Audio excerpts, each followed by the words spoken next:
All right, welcome everybody to another edition of Life in the Borough. I'm your host, Ben Edwards, as always. And on today's episode, we've got somebody who can't wait to get out of here.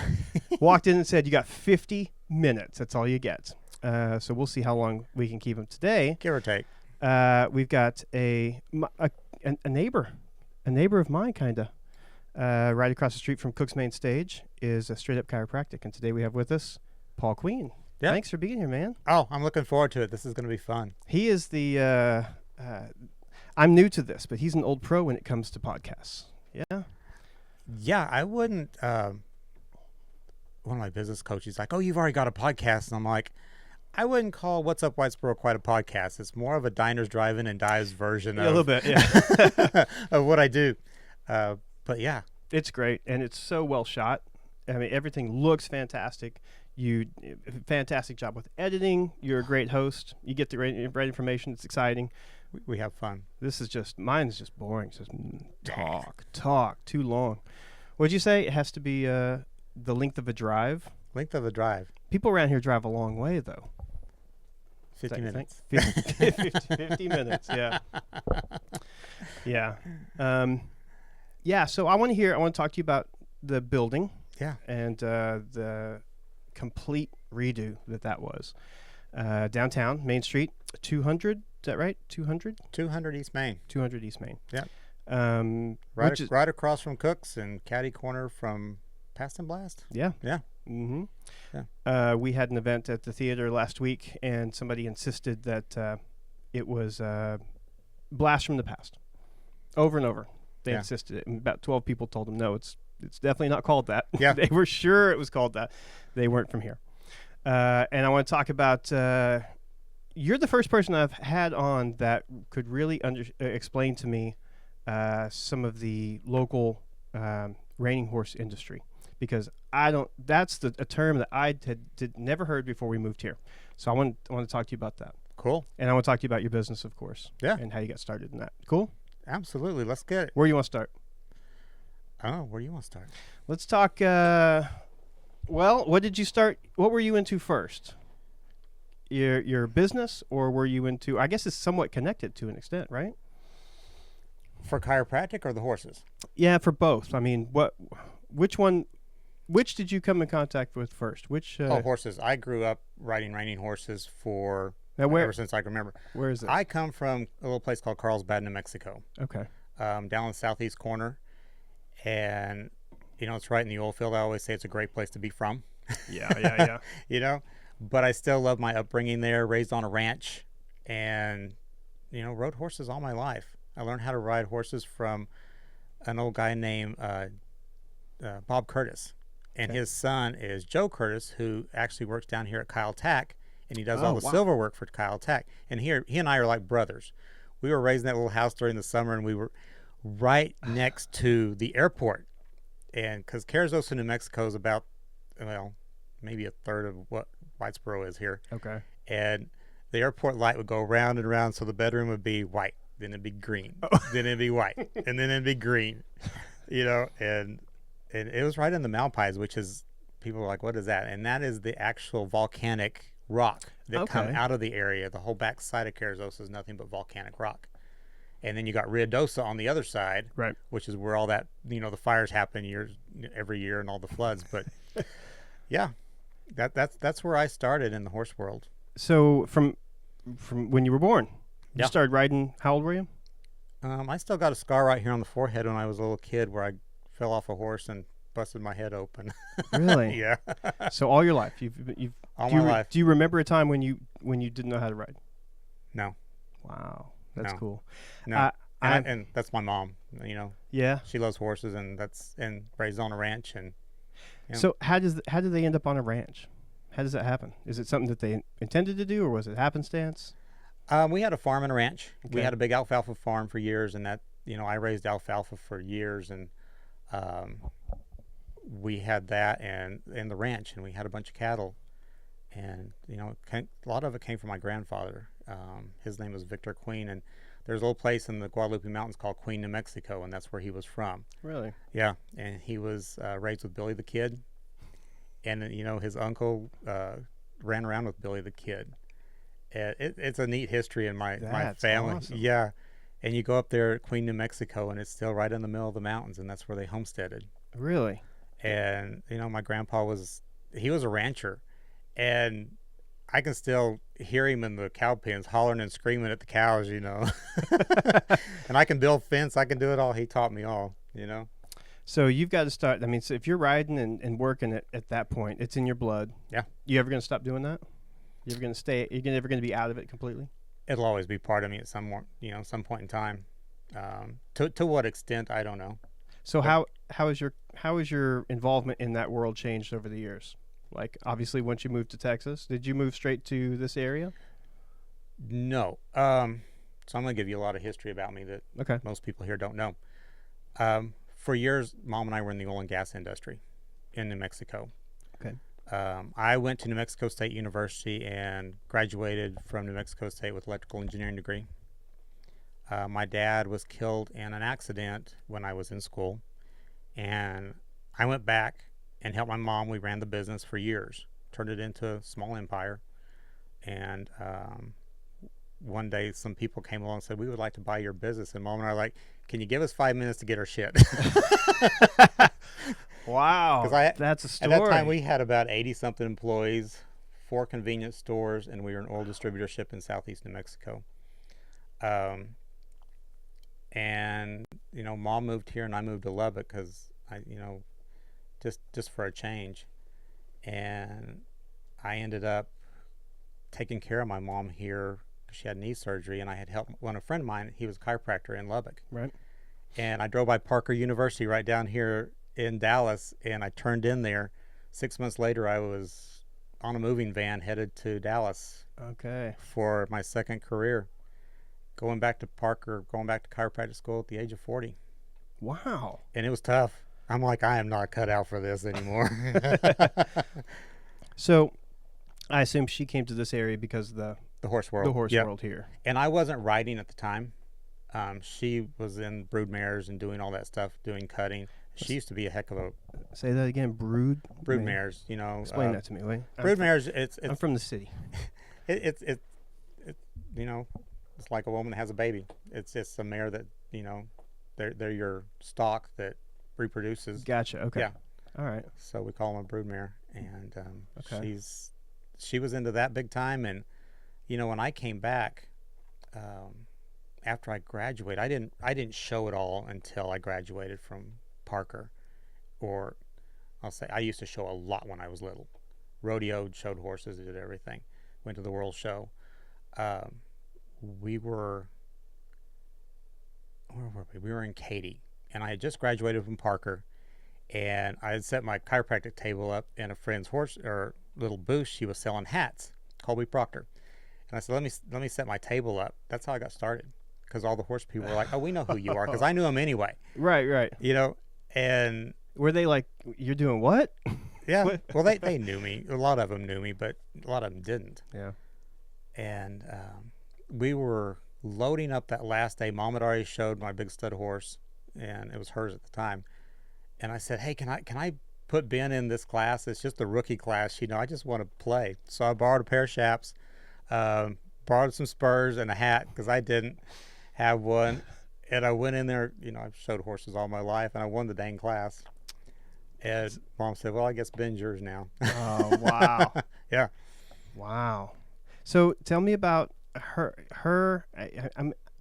you said you were in school when your dad was in the accident, yeah? I was in engineering school at New Mexico State University. Yeah. How was that transition to, I guess it sounds like they were running this together, and then Yep. she had to kind of take the reins? Yep. Mom and Dad were, we had the oil and gas. It's called Queen Oil and Gas years ago, and you can still drive through southeast New Mexico and see our tanks and our old signs on the Oh. buildings and stuff. It's kind of neat. Yeah, that's got to be special to see that. It is. Yeah. It is. I still have the memorabilia, and we're going to get into that memorabilia with this building over here.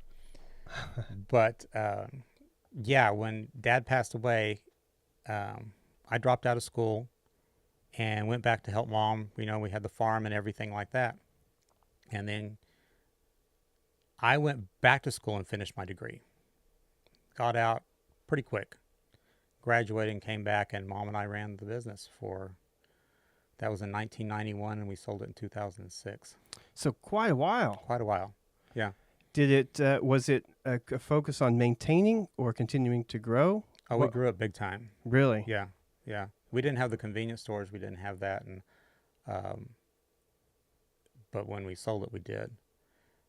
So when you say oil and gas industry, what exactly were you doing? We were distributors. My dad started out as what they called a consignee of Phillips Petroleum. Okay. And then, eventually took over Conoco and Mobile. Mm-hmm. And that's why this old station over here was an old Mobile station. Oh, wow. Yeah. Okay. I've still got Mobile Pegasus signs in my garage. The big one with the neon around it. Yeah, yeah. Like the one in downtown Dallas. Mm-hmm. But, yeah. And that's kind of how we got in that. But Mom took it over, and then I went back, and we had the convenience stores.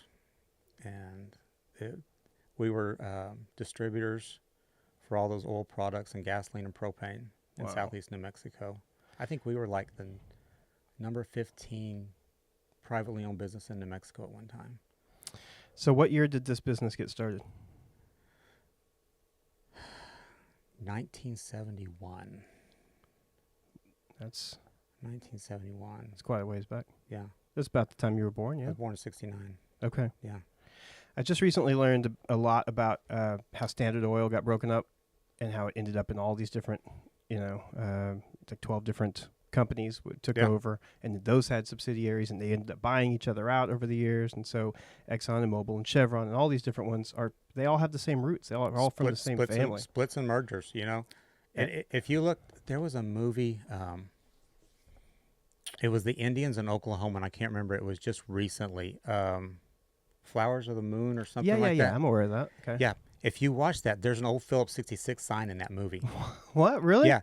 And you read back in the Phillips 66 history, they were the ones that were there.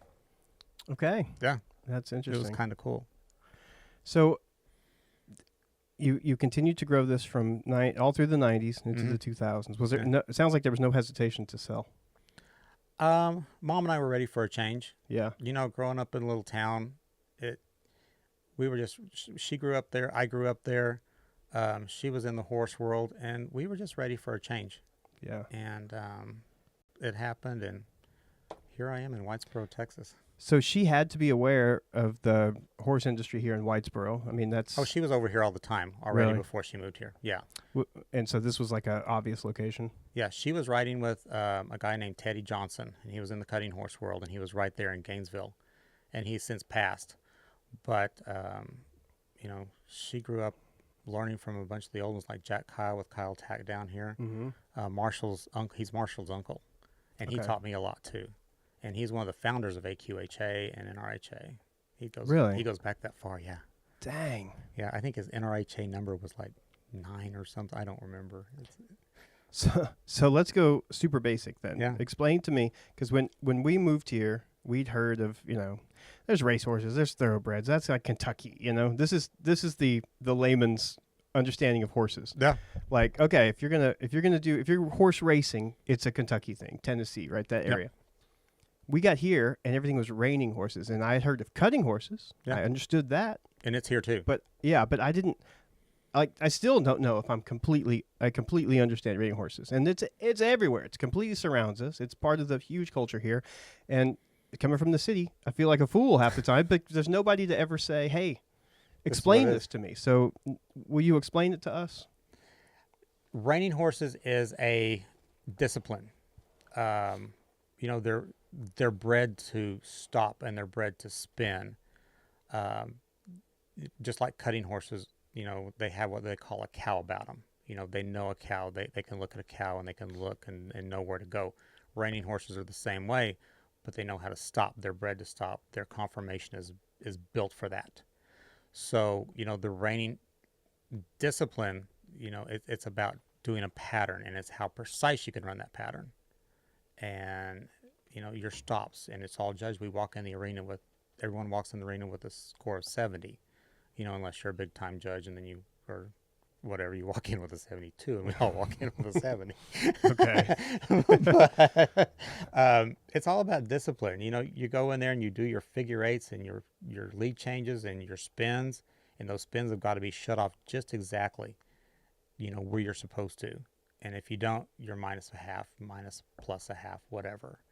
And then your sliding stops. You're going down there. You round the corner on that end, and you send that horse to the end, and you say whoa, and they plant their butt, and I mean the dirt is flying. You've probably seen some of my pictures on Facebook. Yeah, I've seen some of yours. I've seen some of Billy Wolf's where Yeah. they are way down. I mean, They're it's way down there. dust kicked up everywhere. Yep. It's And exciting. it's an adrenaline rush. So why don't we have an arena here in town? That's a damn good question. Why has there not been any kind of big move to make this a destination with that being completely surrounded? I never figured that out. And there's always been a big push to behind the scenes to do it, but I don't think people realize how big a facility needs to be to house something like that. Sure. You're talking 4, 5 arenas, plus that includes your main coliseum, Yeah. For warm-ups and ancillary classes. And it's a lot more than just, let's just throw up an arena. You have to have stalls. You have to have the infrastructure. You have to have the people to clean those stalls, get them ready for that next show.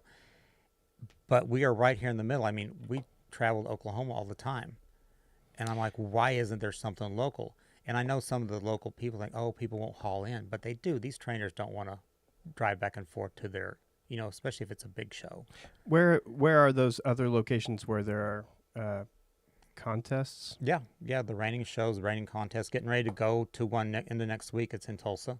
Okay. They're usually at the Oklahoma City State Fair Park. Yeah, it seems like State Fair Park would be like the main location. Yeah, right? That's one of them. Right now it's being rehabbed. They tore the main Coliseum down, which is where the NFR started years ago. Isn't that where they have the giant driller statue? Is that it? No, that's in Tulsa. That's where we're going next week. Okay, gotcha. Yeah. Okay. Yeah. So we got Tulsa. We go to Oklahoma, Oklahoma City, Florida, Ocala, Jacksonville. Really? Florida's big for? Oh, big time. Yeah. Okay. Yeah, we're scattered a little bit of everywhere, but this is the heart of it right here. And I don't know why we don't. I've thought, the casinos would be a perfect place to put one in. Mm-hmm. But it takes a lot of space and a lot of infrastructure to put one in. So it's got to be a major commitment. So it sounds like if there's stuff going on in Oklahoma and people from Florida are showing up, they're not unwilling to travel. It seems like it'd be the kind of thing where you'd have to travel all across. Is it a southern thing? I mean, are most of these locations in the South, or do you travel? We go to California. We go Arizona. It's a nationwide thing. It's nationwide. Yeah, it's worldwide. I mean, you got the European Reining Horse Association too. So yeah, I'm showing my ignorance here, but at least I'm honest, right? Yeah. Here's my question: where do the Texas folks go? Where do the people that live around here? When they say, "Oh, the contest is in blank," thank goodness that's close. Where's close? Tulsa, Oklahoma City. And that's too far. We can't do that here. It would be nice. I don't know. I think it would be great. Yeah, we need hotels. We need hotels. You need restaurants. It's because we're talking a lot of people. Yep.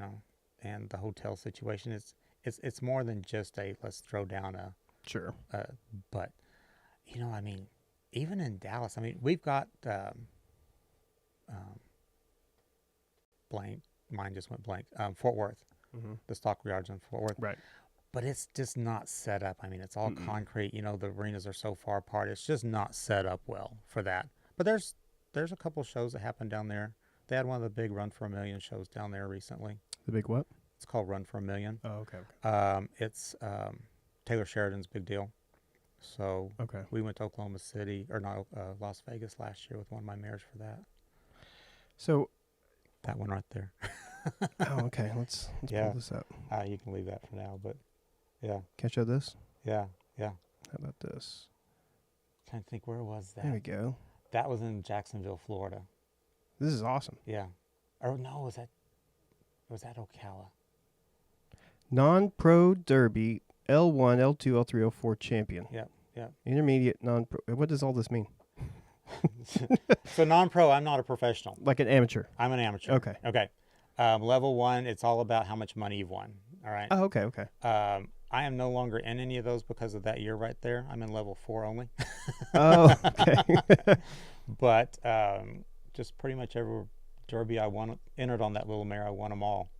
And she's the one that Jared LeClaire, who's my trainer right there, He took her to the Run for a Million, which is the Taylor Sheridan deal in um, Las Vegas, and it's called The Greatest Cowboy that's on TV. Greatest Cowboy, The Last Cowboy, something like that. But it's part of his group.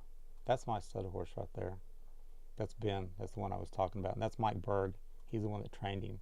And he lives in California over there. Yeah, I'm surprised that California is part of this. Oh, big time. Yeah. What is it? I'm assuming like Sacramento, middle of the state. Pretty much everywhere. We've gone to L.A. What? Really? Yeah. This is bigger than I Raining by knew. the Bay, which is in San Francisco. Okay. There's actually a picture of my mom that floats around about every 5 years where she was riding this stud horse of ours at Raining by the Bay. And you'll see it prop up because it ended up on Pinterest. And people don't realize, that it was Jack that put on Pinterest, but she's been a deaf mute. She's been a senior citizen. She's been a cancer survivor. Oh, wow. They used that picture for Boot Barn ad one time. Oh, wow. And until Boot Barn realized She's that a it was stock image. She's a stock image. But you can see the bay in the background. It's really cool. That's cool. So, and you've done a ton of traveling, yeah? You've been all over the world, haven't you? Where have you gone overseas? I've been to Rome, been to Italy, been to Spain, France, Canada. That's not overseas. I think that's about it. Favorite places? Favorite places? Cannes, France. We were there during the film festival. Oh, okay. It was pretty cool. Yeah, I bet. Yeah. Where in Canada have you been? What's the Bouchard Gardens? That's Victoria. We've been there. Okay. Just north. And just mainly on that side over there. Okay. What's the big city that's right there? Vancouver. Vancouver. Yeah. Have you been over to Calgary, Edmonton area? Nope, I have not. The Rockies? Nope. Oof. You saw like the worst part of Canada. I hate to tell you. Well, it was funny. We went there for the first time to Vancouver. We went with a Phillips Petroleum trip because they used to give trips away, for their top marketers. And I can remember driving through. They'd say, "Oh, we're gonna go through one of the bad parts of town right now. Please don't look," And I'm going like, "Where? This is not bad." Yeah. Yeah, I feel like I have a friend who, born and raised here, married a girl from Vancouver, and so he travels up there all the time. And he talks about it like, it's like it's the worst parts of major cities in like California. You talk about they got a homeless problem, they got this, they got that, they've got trash everywhere all over the streets. He talks about it like it's the worst place in the world. You look at pictures of Vancouver, it's like, there's definitely two sides to this story for sure. But I tell you this, that I've been all over. I've not been to Vancouver, but I've been in British Columbia, and the rest of the country I've been everywhere. Yeah. And the Canadian Rockies and Calgary and Edmonton, like the cleanest place you could possibly imagine. It's pristine. Yes. Everything is kept up. Yeah. It's like it feels like it feels like a brand new city. It does. And I don't know how they've accomplished that. I guess because there's not many people there. Not a lot of people visit. Yeah. And so, but we got to go to the Stampede, and we've been up to Edmonton through the Canadian Rockies. It is Lake Louise and all that. It is one of the prettiest. The Canadian Rockies, that whole area is twice as nice as our Rockies down here. Maybe it's because it's just so damn cold up there during the winter. Nobody wants to get That's out it. and do Yeah, anything. that's right. There's nobody to mess anything up, right? right. It's like one of those brand new country roads that they just repaved. It's perfectly black. The lines are perfect. It's because nobody's been on that road. Like, hey, you want to get out and go do something? No, thank you. I'll just stick right here in front of the fireplace. That's I'm good. That's right. Yeah, it's very. What was the Strange Brew? What were the two brothers, the SCTV guys from back in the day? You're a hoser, eh? That guy, those guys. Somebody older than me will know this. What was that? What was the name of that? The movie. It was Rick Moranis and the other guy. I don't remember. Cheech and Chong's the only thing that comes to mind when you say that. Yeah. So, did you hear that Cheech and Chong are making a new movie? Are they really? Yeah, it's called Cheech and Chong's Last Movie. The last one? Because they did next movie, Yeah. I think that's genius. I'm actually going to go to that. I think go. Yeah. Did you watch the originals? You're that perfect age. Yeah. You grew up with that. Yeah. I did watch them. I watched some of the movies that people now would go like, "Oh my God, you watching that?" See, you like. Do you remember Porky's? Oh yeah, absolutely. Porky's too. Porky's too. That's right. So I mean, Porky's is great. Oh. I'm. People today are just so soft. My wife and I are big fans of 70s and 80s TV and movies. We're going back and watching all of Dallas all the way through because we didn't watch it when we were kids. Yeah. So I mean, like, you know. Have you been there? Have you been to the house? Oh yeah, South Fork. Yeah. I have not. That's on one of my bucket lists. To be fair, that's not true. I've driven by it. I have family in Plano, so it's not too far from there. And you lived down there, didn't you? No, my wife grew up in Plano. I grew up in Arlington. Okay. But we're down there all the time. Yeah. And it's not too far. It's 15-minute drive. In those days, it was probably an 8-minute drive. But I've right when you see the entrance to the estate, I've been South there. Fork, yeah. But my wife, her senior prom was held at that location. It wasn't in the building, but it was in one of the barns. Yeah. But she just recently did an event there and was 20 feet from the house. She does. It's a long story, but she does. She works part-time every once in a while for a company that does 1800s like cowboy old west entertainment. Wow. So they'll have gunfighters and saloon girl dancers, and they'll do trick roping, and they do all these different kinds of cool things. And she got to do an event down there for that line dance instruction. So cool. Country line dance instruction. So somebody hired her to do that. She went down there. But it's awesome because we're watching the show. And, but to be honest, after the first season, they stopped filming in Dallas so much, they recreated the set in LA. Somewhere else, yeah. Yeah, so she's like, the pool looks different. It's like, yeah, that's... Because it's not. It's that's a set. Pasadena or something, yeah. Looking for a great night out in Whitesboro? You'll find it at Cook's Main Stage. Come learn a few new steps at our country dances, catch a family movie event, or belt out your favorite song on karaoke night. And when the lights go up, our stage comes alive with incredible performances from local artists. So whether you're here to dance, sing, watch, or just enjoy the atmosphere, there's something for everyone. And if you've got a celebration coming up, we've got the perfect space for your event. Birthday parties, class and family reunions, weddings, you name it, we'll make it happen. The fun is happening right here in downtown Whitesboro. Follow Cook's Main Stage on social media for upcoming shows, events, and ticket info. Cook's Main Stage Music Hall and Event Center, where Whitesboro comes to celebrate. Yeah, we love that. But you're a big fan of 80s music too, yeah? Yeah, I am. Rock and roll. Yeah, so you and I share this. Yeah, I'm getting ready to go to Billy Idol in May. Are you? He was on my bucket list. Isn't he here with Joan Jett? Joan Jett. Oh, and I'm pumped. And you will see me in my leather pants. And So who else did you like? Because that's my music, man. It's funny because I grew up on country music. Okay. Waylon Jennings, Bob Wills. I grew up on all that stuff. And I never really liked rock and roll until I got into college. I was like, I'd look at it and people listen to it when I was in high school and going, that's not me. And my first CD, this is going back because we had CDs, not DVDs, was Billy Idol, Vital Idol. Oh, that's a good one. Yeah. Yeah. Yeah.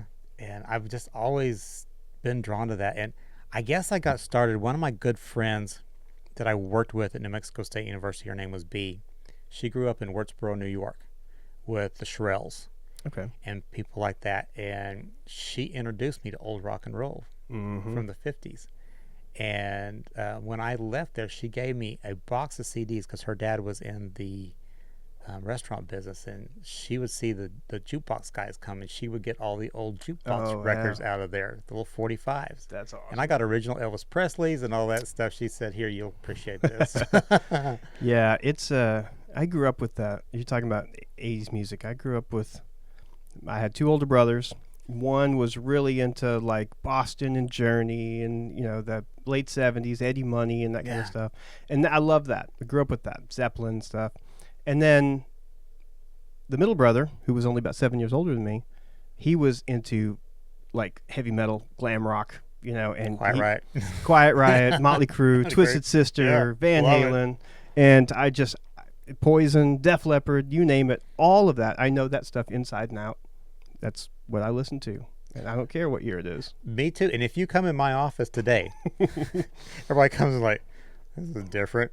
I got rock and roll, and if it's a busy day in that office and it can get busy, I got acid rock blaring in Really? there. Yes. It keeps me going. It's like bam, bam, bam. You know, and people Yeah. are like, Nobody's falling asleep to that. no, they're like, we love this. This is cool. And then I may have country one day. You know, I may have Madonna blaring in there one day. You just never know what you're going to get, but mainly it's rock and roll. Jessica will come and she's like, what do you want to listen to today? I said, it's a busy day. Mm-hmm. She knows that's a poison type. Yeah. Yeah, I station. just love that stuff. When I first started playing music, I was like 12 when I started playing guitar, and the first thing I said is I want to play in a hard rock band. Yeah. Of course, the problem was that by the time I got old enough to be in a band, it was the alternative era. Yeah. And everybody looked at me like I was crazy. Why would you want to play AC/DC and Metallica and Motley Crue? What kind of guitar do you play? Like electric or acoustic, you mean? Yeah. Both. I mean, it's the same thing. It's just what style you want. I learned on an acoustic. Yeah. But over the years, I played electric. But I was always a singer in the band. Yeah. And later, as I got older, I learned just enough chords to where I could play rhythm guitar. We always had to have a lead. I was never going to solo and go crazy, but especially not that kind of music.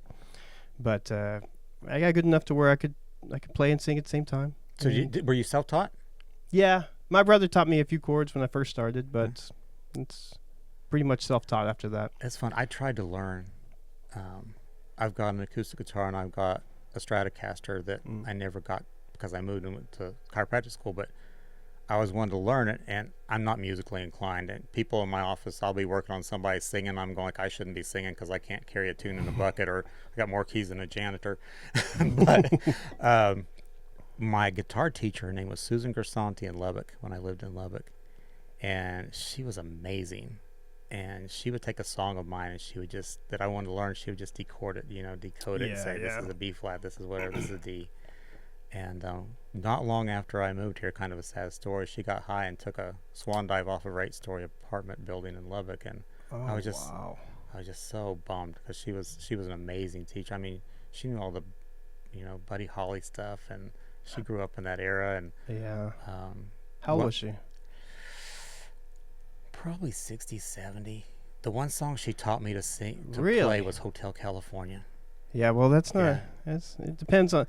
That's one of those weird songs that like you can learn the basic chord. You got to know your chords. Yeah. Because there's a bunch of different stuff. But then you can cheat and just play the chords. But if you really want to play it well, you got to be a pretty good acoustic player. Yeah. I couldn't do it today. I'd have to sit back and do it because I haven't picked those guitars up in. That's cool that you got good memories of 10 her. years. Yeah. The way I learned, the way I got much better is it was kind of a weird story. We were playing a show on Halloween night, and we had a great guitar player, but he drank a lot, and we were playing a show, and it was the break, and he disappeared, and we were big Van Halen fans, so we were going to do 2 or 3 Van Halen covers in the second set. Yeah, and he disappeared, and 20 minutes went by. It was time to go back on stage. We couldn't find him. We wandered around for 15 minutes, got our friends to go look for him. He was outside the parking lot, maybe. No. Is he in the back? No. Is he backstage? No. Don't know where this guy is. Eventually somebody found him. He was passed out asleep in the girls' bathroom, and he had like a bottle of Southern Comfort or something next to him. Like it was classic, classic rock and roll story, right? This is exact. You take a photo of this moment. This is your legacy. And obviously too much under the influence to come back out and play. And so we did the best we could. Skip the Van Halen songs. If it's just me on guitar, we're playing Ramones, simple stuff, Simple stuff, yeah. Whatever we can do that's easy. Playing Surrender by Cheap Trick, simple stuff. And that was it. So we fired this guy that night. We were done with that. We finally found another guitar player, but he was great, but he was like, I really have a problem learning just from listening. Mm-hmm. And we had recorded all of our stuff, but he's like, so somebody's got to teach me this stuff. Because we're playing, covers as well as originals. Yeah. So I had to take and this is like 90-something. And I had to sit and watch VHS recordings taken on a camcorder of this guitarist playing and piece it together because, you know, the camera moves to me or to moves to somebody else and all we hear is audio. So I had to piece it all together and visually sit with the guitar and learn what my guitarist was playing so that we could learn how to play his parts. Wow. So by learning that, it made me a ton better player because then I could turn around and teach our guitar player. I could never really play it well enough, but I could play it well enough to teach him. And then he played it like, you know, awesome. Yeah. So that was a kind of a weird situation that ended up making me a much better player. Yeah. I've always wanted to learn, but I don't have the time anymore. Yeah. I got the who guitars, does? But yeah. Who does? That's the problem is by the time we can afford to buy the nice equipment, I know. we don't have any time to do it, I know. right? I think I should sell that guitar. It's one of those nice rosewood Stratocasters. Those are nice. Yeah. Yeah, I still have a few guitars, but I just don't. I got an electric and an amp. I just don't ever play. Yeah, I don't either. I was given lessons here in town, bass lessons, and that was fun. It was a learning experience. I was just telling Chris Jefferson the other day we were talking. I said it was all fine and dandy until my student said, "This is great with the root notes, you know, the simple stuff, but I want you to teach me like beat it." And I'm like, "Oh, beat it, Billie Jean. I gotta really think through this. This is a tricky bass line." Okay. So that made me a little bit better bass player. You know, Yeah. They say teaching makes you better. It does. Makes you better. That's true. I teach a lot of chiropractors too. Yeah. I do. So let's talk about that. How did you get into this? You said you went back to school, but what was the catalyst that made you say, "Yeah, this is what I want to do"? You know, I always say that people's like, "Oh, you know, what made you choose chiropractic?" And there's an energy about chiropractic, and I will say chiropractic chooses you. You do not choose it. The people that choose chiropractic never do well, you know, because they're forcing something into their, I'm going to say their psyche that's not there. It chooses you. I've seen people go through school. They're like, "Oh yeah, you know, I'm the valedictorian, I'm this," and they suck at what they do because they just don't own the philosophy and the art and the science behind it, and it chooses you. You know, you go through school now, and they don't teach you to adjust. They don't teach you to be chiropractors. They teach you to be medical doctors. You know, and chiropractors, we go through medical school just like any MD does. People don't realize that. They think, "Oh, you know, you're just going through school, you're a chiropractor." But no, you go through 4 years of hell. And you get out, and then it's what you do after that. And I was lucky enough to have some great mentors that I went and worked in their office. I learned from them. When I graduated, I went to Seal Beach in California and worked with a guy named Brad Glowacki. You know, I want to learn what you do. I want to learn how you market. I want to learn what goes on. And, you know, I couldn't practice there because I wasn't licensed in California, but I was licensed here. But it chooses you. You know, there's a whole philosophy about it. And, you know, the bottom line is, you know, the power that made that body heals the body. And we look at it, you know, that you can call it God. You can talk about whatever you want. But in my opinion, God lives in you as you each and every day. You know, so it's about how reconnecting the man with physical with the man spiritual is what chiropractic is when you adjust somebody. It's not about putting a bone back in place. It's about reconnecting that nervous system. So it's a lot deeper than people think. When did you realize that it was this level of depth? It was a while. When I first went to chiropractic school, I thought this is going to be fun. And it was hell. First semester and trimesters, I was like, I'm too old for this bullshit. Because you're how old at this point? You said 40. Okay. You know, and I had these little 25-year-olds something joke. "Oh, look, I've already studied this." I'm like, I haven't even opened the damn book. I can't even find the first chapter, you know? And I'm like, all right, I'm going to stick through it one more trimester. And I kept sticking through it one more trimester until I graduated. And, you know, and I was one of the older guys in clinic and everything when I was there. And a lot of people looked up to me. Yeah.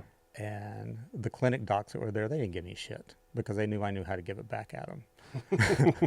But we were in one of our classes, and we had a guy there, and he would go audit people's files, and he was big Medicare, you know. And I learned from dealing in the environmental department when I was in the oil and gas business, you don't let that shit pass. And I walked in, he was always taking people's files and folding them out and taking credits away from them because they didn't do this or they didn't do that. I took my phone out and I pressed the record button and I set it right in front of him. And I could still see the look on his face with that, oh shit. He said, "You're doing really good. People look up to you. Thank you very much." And he shut it and walked out. Yeah, it's tough to be an older student. For sure. I was that way. I graduated probably 8 years after everybody else. Yeah. I just took time in between. I started at the right time and then took years off and went back. And it went. What'd you graduate in? I have a degree in history. Yeah. Yeah. And It's tough, it is tough. And but it's more rewarding.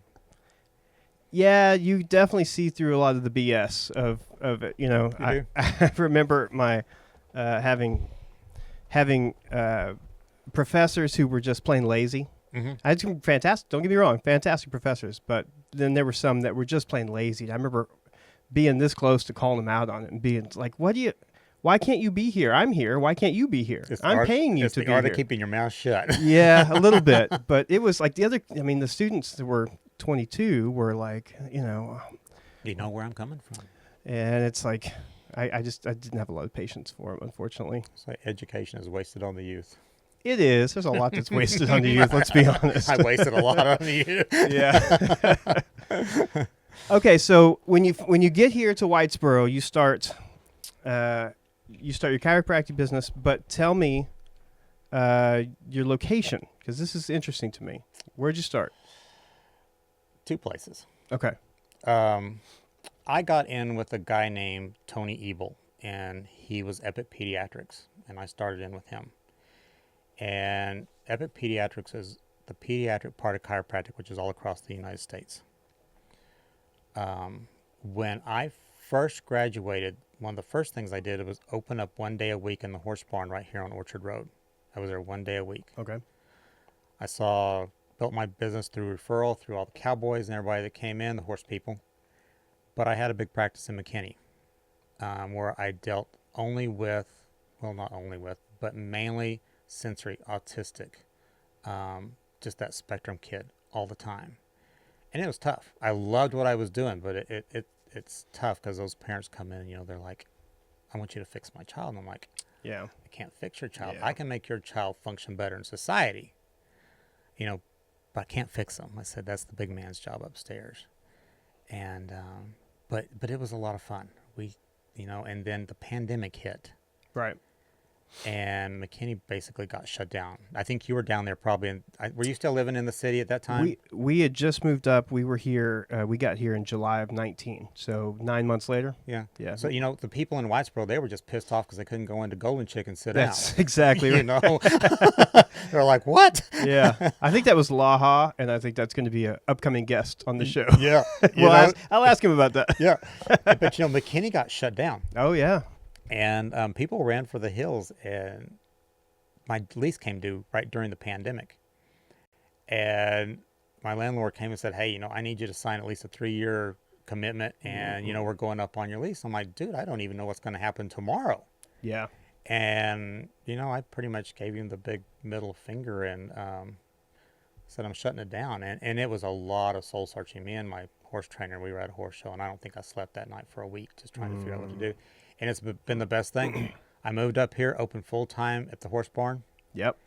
And it just took off. Do you miss McKinney at all? Not at all. No. Not at all. I still have some of my patients that drive all the way up here from McKinney. Really? Yeah. But you're not driving down there. No. I did for a little while. I kept it 1 day a week down there. And I worked out at one of my friends' offices. But no, I don't miss it at all. That seems to be the common theme, is that anybody who, like I said, I've said it before on the show, is that my wife and I talk about leaving DFW. We say we escaped. Yeah. Because that's what it felt like. We were done. We spent 40 years down there. We were done. We're out. That was enough. We've given that place enough. And we weren't going to take anything else from no more years down there. Well, here's the thing. The city, what people don't realize, the city is a bunch of transient people. Yeah. Anonymity. Yeah. Nobody knows who you are. Mm-hmm. There's no families down there. And, our world relies on a bunch of referrals. We're a referral based. You can say you can advertise, you can do whatever you market, but it's referral based. And where you come into the communities like we're in here in Whitesboro, everybody's like, "Oh, I see you got a problem. You go see Dr. Paul." Yeah. You know, you got your kid problem, you need to go see Dr. Paul, whatever, you know. But down there, it's not like that. Yeah, it's definitely the anonymity and the there's no real sense of community. No. It's there's no sense of obligation to your neighbor. Yeah. There's no sense of loyalty. I knew 2 neighbors in my neighborhood. Yeah, we lived in Keller area for 10 years. Yeah. We knew our next door neighbor, one across the street. That's it, probably. Yeah, I mean, Yeah. we kind of knew these folks or those folks, but there was no real sense of Yeah. like And up here, you go in a restaurant, you're going like, who do I know? When you walk in the door, Mhm. going like, do I want to talk to anybody today? up here. It's yeah. Am I properly dressed to go Exactly. to Dollar Tree because I'm going to run into people? I can't be the only one that feels that way. No, I went into Tinder Smokehouse last night, and I Yeah. walked in. I just like one of the ladies sitting Oh, yeah. right down. She's like, she was one of my patients, you know. And I'm going like, it's been a busy day. Yeah, I just want to sit down and have some food and get a drink and relax. Yeah, yeah, but there's way more positives than negatives to that. I love it. It was the right choice, and I think it took a while for us to realize that we weren't. I say I'm city folk, but it's not in our heart. No, you know, and it takes a special person to be up here, you know, because we can't run across the store to the grocery store or the street grocery store. We can't go down and have a big dinner or whatever. You know, you have to plan everything up here. Yeah. You just don't say, oh, let's go here, let's go there. It's like, do we have time to get there? Yeah. And Yeah. but I don't miss, you know, and you can relate to this. You walk down the street and people are like, hey, Ben, you know, and you'll look at them and go, who the hell are you? Yeah. Uh-huh. You know, hey, Dr. Paul, how are you? They'll come up to me at Lovejoy's, you know, hey, I got this problem. I'm like, who are you? Yeah, and it does not help that I'm like the last guy that you want in this town because I am so bad with names and faces. Oh, I mean, it's I'll impossible. raise my hand. Yeah. We had a girl that comes to karaoke. She'd been there probably 3 or 4 times. Every time I ask her what her name was, because I have no idea. She's like, Eventually, she was just like, "Come on." It's embarrassing. It is. It's embarrassing, and I don't intend to do that. Yeah. But I'm not gonna lie and be like, "Oh, hey," you know. I'm gonna be like, "I don't know who you are. Who are you?" Yeah. People's like, Just tell me "Hey, your name, and then I'll say, "Okay." I need to get in tomorrow. I'm like, hey, can you text me? yeah. Text me, and then I'll be able to look at our history Yeah, of 'cause it'll discussion. come up on my phone. I've got you on my phone, but yeah. Yeah, I'm just so bad at it, and it's embarrassing. People will come up and just talk. They'll just continue the conversation that we had, previously. Yeah. I'm like, I don't have any. I don't have a clue who you are. I don't know if it's a memory thing or I have this sneaking suspicion that maybe I'm just narcissistic and I only think about myself because I don't think about other people. I don't feel like I am, but maybe that's a symptom. No, I think, as we get older, I think our brain looks at something like, do I need to know you in 5 minutes? Boop. Right out the backside, Maybe. And, there's days I see 50, 60 people, and then try to remember all those faces, I'm going like, I know you, but I can't remember your name. Yeah. It's, but here's the thing, that people don't do that to me. And it can't be because everybody has a better memory. I think they're just pretending to know me. They're doing the thing that I don't want to do. I don't really blame them because they're pulling it off because I don't really notice. But it can't just be happenstance. But you got people like my CA Jessica. I'll walk in and say, hey, who is that lady that came in 4 days ago? She'll rattle off a name. Yeah. And I'm going like, damn. I'm not built for that. Me neither. Can't do it. And my mom we have a pack, if I'm not introducing you, that means you introduce yourself because I can't remember who the hell they are either. Yeah, I've told my wife. I probably shouldn't be telling everybody this because people in town are watching this. I'll tell my wife. I'll say, if you know who somebody is, and I don't say their name, you need to reintroduce me and then pretend that you don't know if you've ever introduced me before. Yep. So she'll be like, Stephanie, and I'm like, oh, Stephanie, hey, yeah, because then it clicks. Then I know who Stephanie is. Okay, but you got to do that for me. But that's part of the whole thing, right? Did you ever watch that movie, The Devil Wears Prada? No, but I can't remember, but I think I know the scene. Jessica's my, Meryl Streep's like, who is that? I mean, she would rattle off everything about them. That's what my Jessica is at work. Yeah. Jessica Wright. She knows it all. We all have to have one of those. We got one of those. So tell me how you ended up leaving orchard and coming downtown. Tell me that process, because that's Um, fascinating. Yeah. I knew I was growing the barn. My office was 12 foot by 20 foot. We had acquired red light therapy, and I put it in the tack room across from the office and across the aisle in the barn. Okay. My waiting room was the alleyway, and it was either 120 degrees or it was 20 degrees. Mm-hmm. There was no parking. It just kept getting bigger and bigger, and I knew I needed help. And I put out an ad, and I had GPT write it, Chat GPT, and it was amazing. Everybody said, that just sounds just like you. It's And a I'm like, incredible tool. it's scary. Yeah. But Jessica came to work in June. She'll be there for 2 years. I'm going like, damn, time flies. And I had already bought the building. I knew it was there, and Lisa Modine is a friend of mine. She was my real estate agent. And it was D. Welch's Right. law office. Mm-hmm. And I did not know that it used to be an old mobile building years ago. It was a mobile station. But before it was a mobile station, it was a delivery house and carriage stable for the city of Whitesboro, which is kind of neat. Now, I didn't know that part. Yep. Now, I don't think it's the same building, but it was the old mobile station from back in the 40s and the 50s. Let me see if I can find that. You keep talking. Yeah. And I told Lisa, I said, hey, I want that. And she kind of had an in with them through, I can't remember who it came through, but it was Tanner's mom. It was Tanner down here at the Food of Dreams. Becky Allred. Yeah, Becky. Okay. And because she knew them. And, I went in and said, hey, this is what I want. And they're like, okay, we want you to have this building. And I took it. And little did I know, there's some pictures of it. That's what it used to look like. And I tried to return it to that old deal. But the law office had enclosed the canopy that's out front that you can see there. And they made a room out of it, and you could see that room in that other picture. And I knew that canopy was there because I knew what those old buildings looked like from being in that business for years. Little did I know what shape the building was in after I bought it. Yeah. We got in there, it was rotten from the floor up. But I tried to keep the old look to it, but we just couldn't because the brick was in such bad shape. Now you can see the windows on the left-hand side over there. Those were the old bathroom windows. Those are actually still in the building. Really? Yes, they were there. When we took the facade off the building and everything, they were still there, and I left them in the building. They're still there under. This down one. Yeah. Oh, okay. This way. Yeah. What am I doing? Let's go this way a little bit. That's an amazing tool. What you can see in there. Yeah, they were right there. The bathroom. Oh yeah. Yeah, you can kind of see it. Yeah. And Okay. where the air conditioner over there, that's the actual door that goes into my office now. And where the other windows and stuff, those were the the bay doors. And where the windows are today, those were the bay doors. And the old tracks for the doors are still in that building. I left them there. So these are the original front pillars. Those columns. original front pillars. Yep.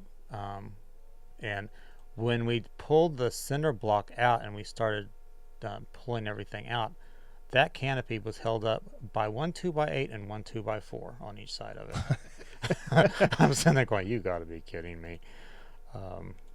We got to watch the process from Yeah, over here at Cook's. yeah. It Everybody was, got to see the fence around. Oh, It was an yeah. eyesore for Whitesboro for a while.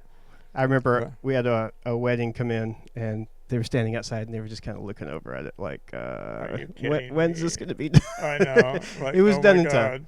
Yeah. But and all that brick, they had stuccoed over the brick, and I Mhm. tried to keep it. But when we pulled the structure out from under the bay room, the walls and the 2x4s and the structure was so rotten that it started falling on itself, and the bricks started cracking. Mhm. Yeah. So we did a lot to that building. I spent a lot more than I intended to, but it's worth it. It's a beautiful building now. Looking for a great night out in Whitesboro? You'll find it at Cook's Main Stage. Come learn a few new steps at our country dances, catch a family movie event, or belt out your favorite song on karaoke night. And when the lights go up, our stage comes alive with incredible performances from local artists. So whether you're here to dance, sing, watch, or just enjoy the atmosphere, there's something for everyone. And if you've got a celebration coming up, we've got the perfect space for your event. Birthday parties, class and family reunions, weddings, you name it, we'll make it happen. The fun is happening right here in downtown Whitesboro. Follow Cook's Main Stage on social media for upcoming shows, events, and ticket info. Cook's Main Stage Music Hall and Event Center, where Whitesboro comes to celebrate. All right, so you finally got done with all of it, and it has room for everything that you need now, yeah? Yeah. Multiple rooms. You got to... Yeah. What all are you going to do with all the rooms? Because I know you've got a red light room, you've got... I've got X-ray in one of the big rooms. My main adjusting room is what they call an open concept. There's a T-wall that separates the patient, but, a patient is more relaxed when they're not in an enclosed building, and it's right in front of the windows. You've seen those windows. It's a big advertising tool right there. It is. I mean, I'm adjusting people right in the window. Yeah, what's funny is that I'll pull in to go to do something at Cook's and be walking by, and the sun is hitting the window and it's reflecting, and I'm sure you can see us, but we can't see you, and so I just wave anyway. I'm sure I'm waving to nobody half the time. It's Hank drives through because he leaves. Yeah. And he'll stop and he'll wave and he'll pull a little forward and he'll back up and he'll wave trying again. to see the angle. Yeah, and we have more fun with that. And I call it my Gladys Kravitz window, and nobody knows who Gladys Kravitz is anymore. Yeah, I don't know that. Did you ever watch Bewitched? Yes. She was the nosy neighbor across the street. Oh, okay. So she's always looking in the windows. She's always looking, and I can look out that window and see everything that's going on in Whitesboro. Yeah, it's pretty awesome. I call it my Gladys Kravitz window. And you got, of course, it's a perfect location because you've got, parking everywhere. Yeah. In the back, across the street. Yeah. On Main. On Main. You're part of Main Street. Yeah, on Collinsville there. People, right in front of your place. Mm-hmm. Yeah, people are in there. It's good. It's a good location. And you got the church right next door. Yeah. Which there's always something fun going on there. Yeah. Yeah.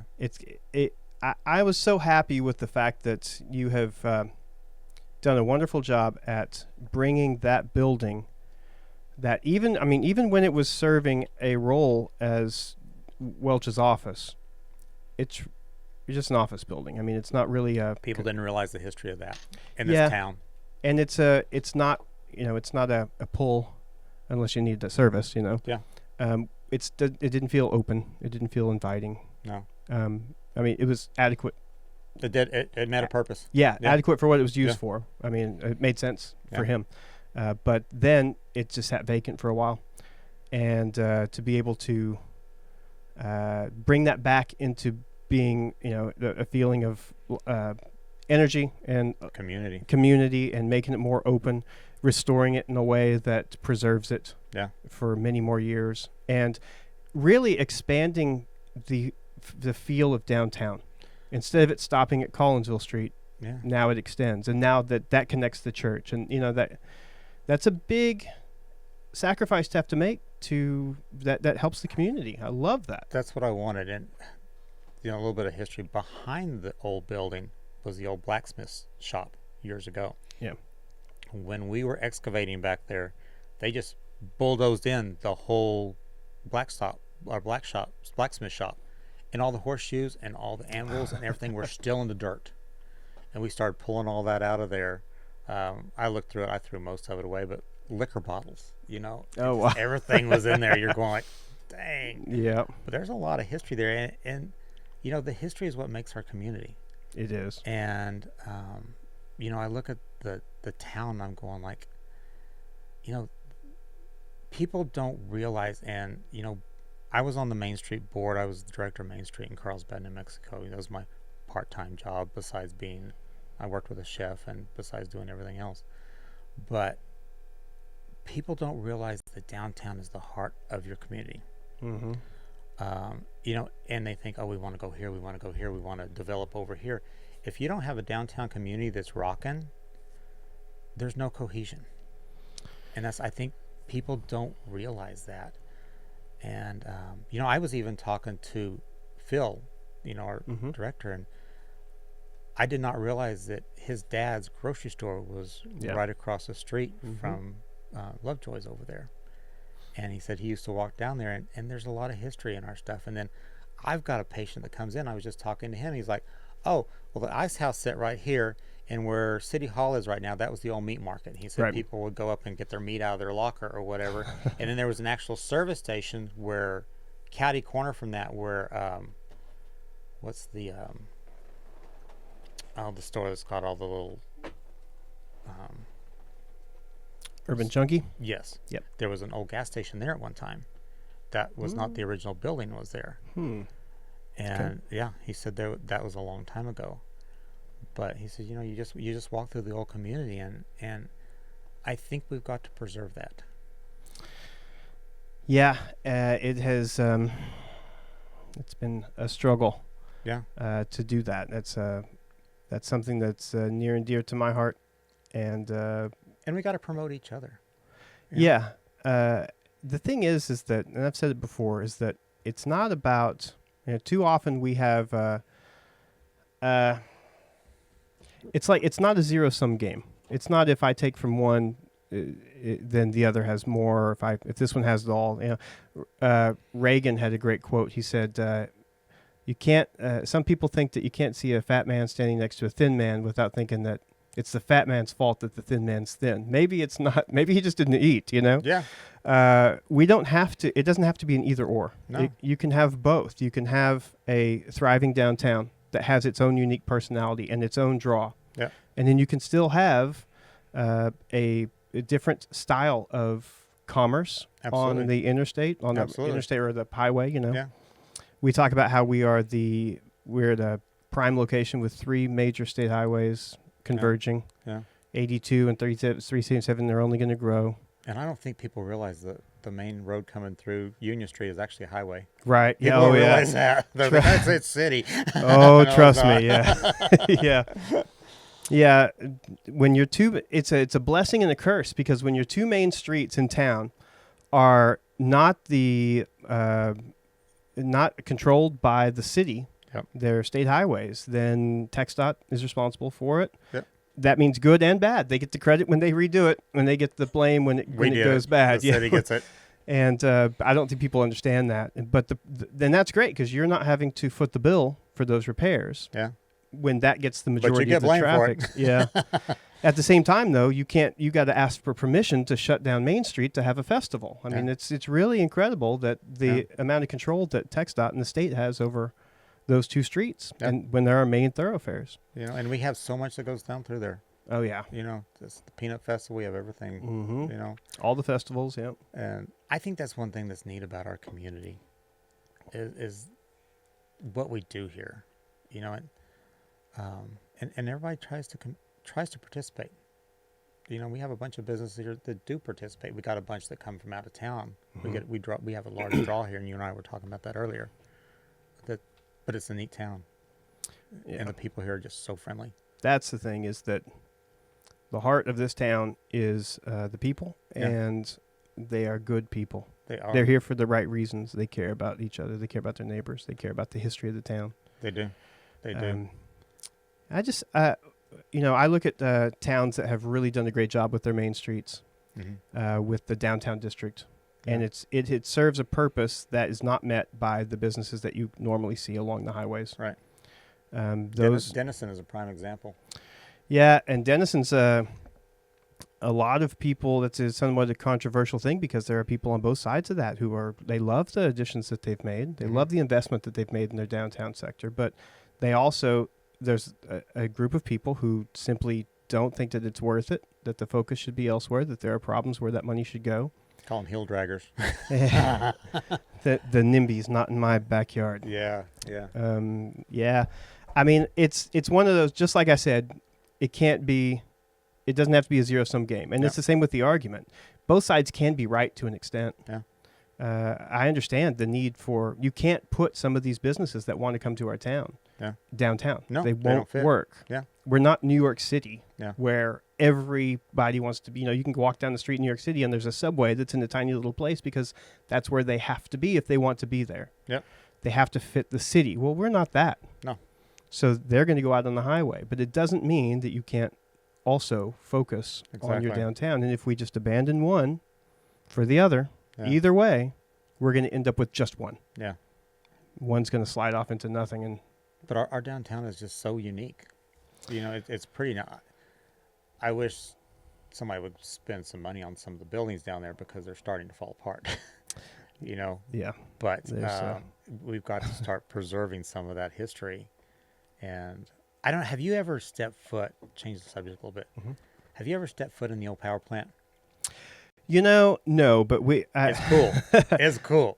I really should have done that when I had the opportunity to, but a lot of city employees have, and I have heard and seen photographs, and I've heard a lot about it. It is a fantastic history there, because Whitesboro is so unique. We're only one of a handful of cities in the state that have its own power company. Yeah. And it originates there, and there's a handful of the old generators that are still there. Yeah. Humongous things, and it's great to have that history downtown. And Yeah. there's been talk about incorporating that into future developments to preserve some of that history. Mm-hmm. And I definitely think there's something to be said for that. At the same time, there's an environmental issue, with the fact that you're generating electricity. That's a tough thing to tackle. There's problems with both sides, but the history still being here after all these years. Yeah. Forget what happens with it in the future. Yeah. The fact that it hasn't been removed already Yeah. is a unique thing. Yeah. I agree completely. You've been inside there? Yeah, I was down there one day and He snuck. That means he snuck in. I dang sure did. I'm one to ask for forgiveness, not permission Yeah. sometimes, And I went in and I thought, this would be awesome to get my drone and just fly around in here and see what's over there, because you can't hardly get around in it, So you didn't sneak in. You snuck your drone in. No, I didn't yet, but I would like to. Oh, I see. Okay. I was like, because you can't get around in there. It Yeah. needs a lot of work. Yeah, And it yeah. was full of water crap in there when I was in there. Mhm. But I was just sitting there like, wow, this is really cool. It Because is. I love places like that. We went to 34 Chop House in Denison, and it's got a basement in it. And Denison, if you know anything about it, it had a tunnel system in it where Ike Eisenhower would get off the train and he would go to his house through the tunnel system. Oh, Now, what? that tunnel system was bootlegging for alcohol and slaves back in that time. Okay? Oh my That gosh. tunnel system was still there until recently. They've been doing some city stuff, but I knew the guy that opened that restaurant because he owned some restaurants in McKinney, and I knew him. And I went down there, and he showed me the old tunnel systems and the history that's behind that. Mhm. And recently we were down there, and it's since changed hands, and they've taken some of the tunnels out. But I told him, I said, hey, I want to take Jason down there. I want to show him what's down there. And they're like, we don't go down there in the night at nighttime. Oh, I'm like, what? what does that mean? Yeah. I'm like, that doesn't bother me. And they said, go on down there, but they want to turn it into a speakeasy, which is kind of cool. But I went down there, and, that kind of stuff's kind of cool to me. But there was this old dental chair sitting there, one of those old metal dental chairs. Oh. And I'm sitting there looking like, okay, this stuff doesn't bother me, but I ain't sitting in that thing. Yeah, I'll walk big time around Big that. time around that. Yeah, some of that stuff, even though we know better, we've seen too many movies. Yeah. That's the thing, is nobody's buying it, but nobody's also taking any chances, right? Nope. But that's kind of around here. You're going, I get out here. Well, you live right down here. You Yeah. know, there are noises in this town sometimes at night. You know it as well as I do. I do, yeah. I walked out of that office at night going, the heck is that noise? Do I just want to get the hell out of here and not look back?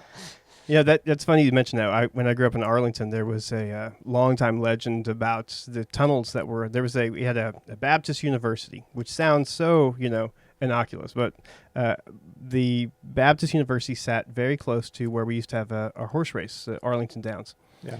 and it was a ton of illegal gambling going on there, well into the Prohibition era, all of that. And there was supposedly a tunnel system that went to the college, and sure enough, it's all real. Yeah. And you can now take tours of that and go through the Yeah. old tunnel system. It takes you out to that area. Dallas has one too. People love don't that realize. stuff. Yeah, me too. I love history. Yeah. I'm the first one. Like I said, I'll ask for forgiveness, not permission, and I'll go snooping and see what's in here. Yeah. it's I'm always one of the ones that I'm too melodramatic about it, because I will stand in front of a building and I don't just see it as a building. I see its history. Yeah. I see it. It's life. Yeah. All the people and all the day-to-day, ordinary, everyday thing that happens. I've been upstairs at Cook's, Mhm. and it used to be, it was used It was for a theater, wasn't yeah. it? Yeah. It was a feed store forever, and they have this old. It's pretty awesome. There's an old elevator that's it's powered, but the actual motor itself has got to be from the 30s. Really? probably 90 years old. And that's 80 in years your old. place back Yeah. there. Does Yeah. it still work?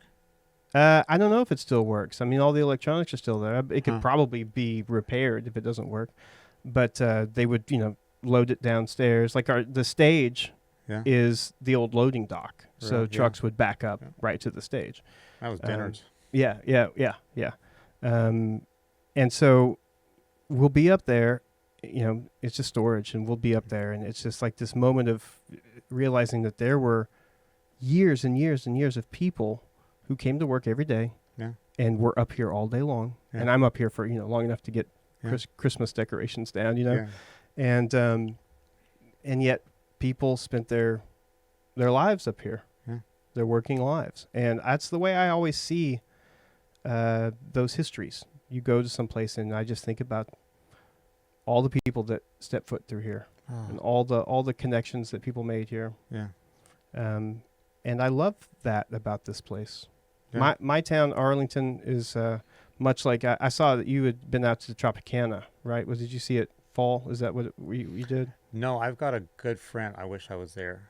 He actually lives here, and he's in charge of he manages the Indians that actually bought that facility, and that's where the shooting took place years ago. But they bought that, and they're putting in a big sporting deal. And he had me a live feed, and I sat there in the middle of the night and watched the thing come down. He brought me the bracelets and everything, where you could get in.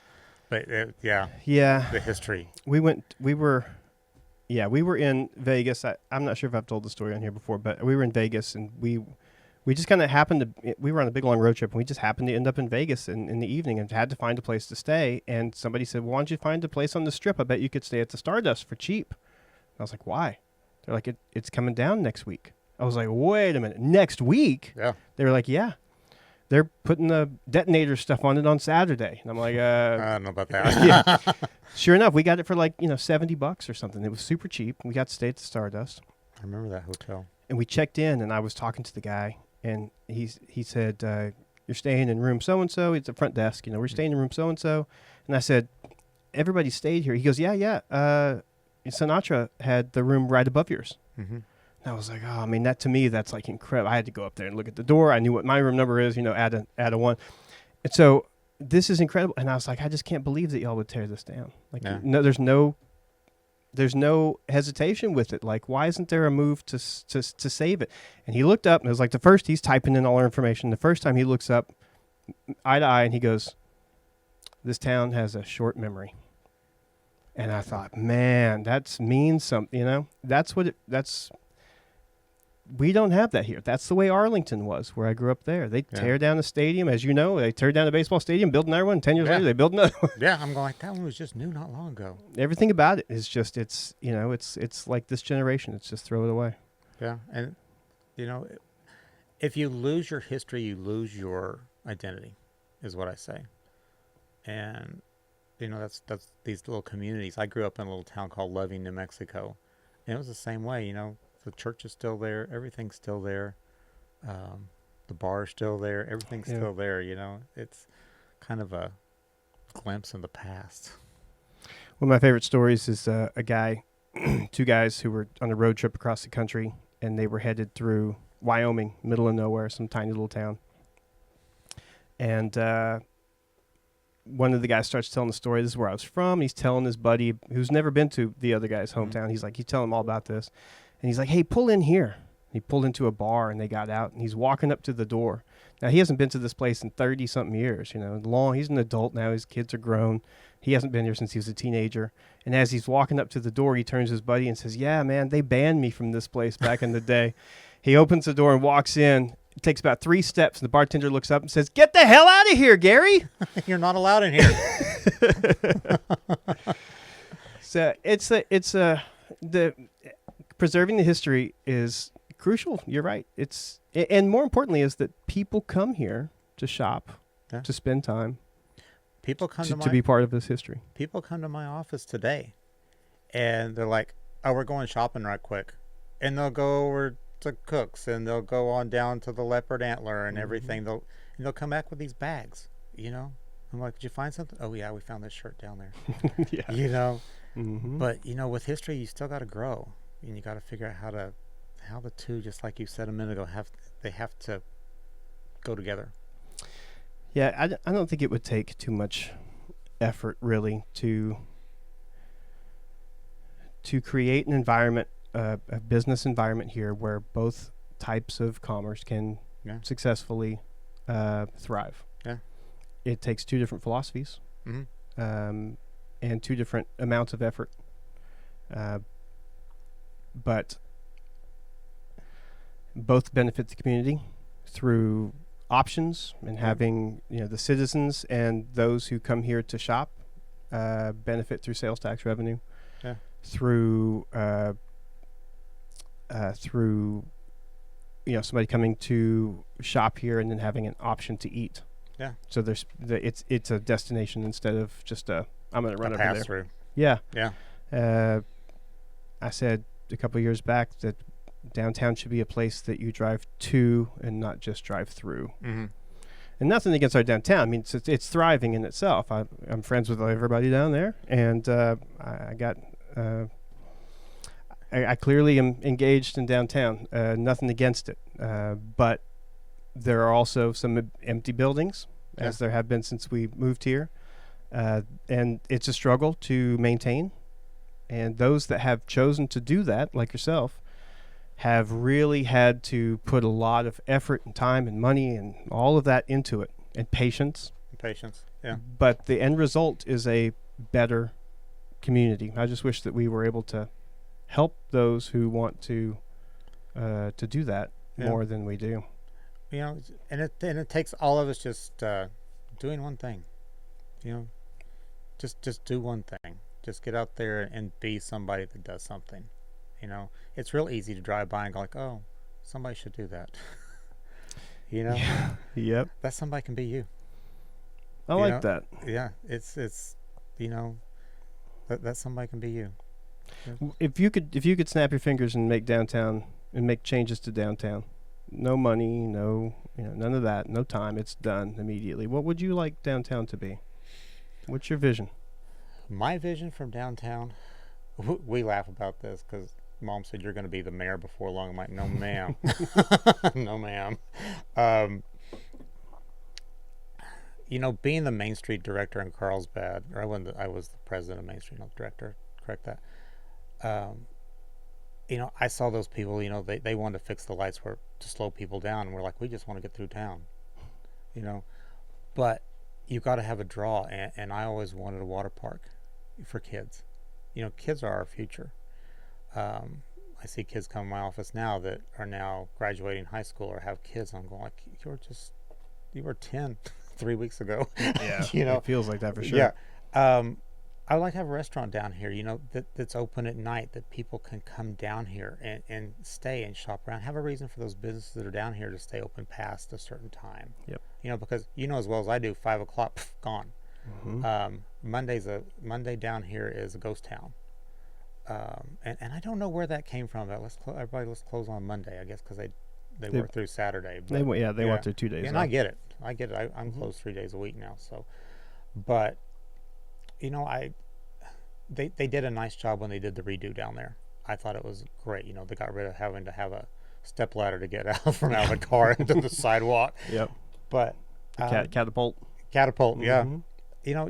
There's just got to be some community things for people to come through. And if you look at any downtown that's working, it's the restaurant world.